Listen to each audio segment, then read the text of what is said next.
Good evening. First of all, I'd like to say thank you to all those folks who liked and loved the Word of the Day from the other day, and also thank you for the nice comments.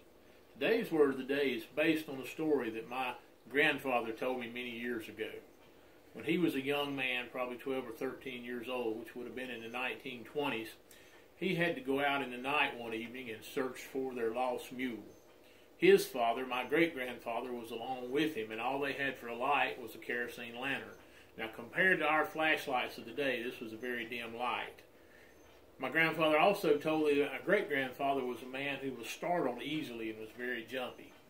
As they went out on their search for this mule, they came to an area that was grown up with thick briars and brush, and they slowly worked their way through this thicket and got very close to the mule without realizing they were very close to the mule.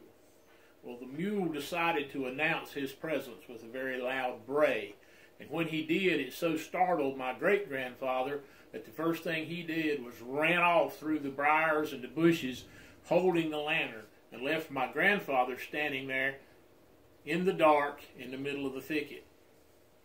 My great-grandfather finally realized that some terrible beast of the night was not about to get him, and my grandfather yelled at him enough to get him to stop, and he came back with the light, and they found the mule and finally returned it to the barn. So the word of the day is fear. During these times that we have now, many people have succumbed to fear. We don't need to succumb to fear. One of the most repeated commands in the Bible is, do not fear, I am with you. Our God is with us. We don't need to fear. We don't need to allow fear to control our actions to cause us to act foolishly like my grandfather did. My great-grandfather did, I mean. The next day he was battered and bruised and all scratched up from his run through the bush. If we let fear control us, we may end up battered and bruised physically and emotionally. Remember, we have no need to fear. What we do need to do is listen to the folks that do know what they're talking about.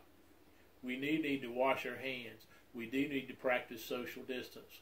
We need to be cautious because this virus can be deadly. But we do not need to fear. Have a great day.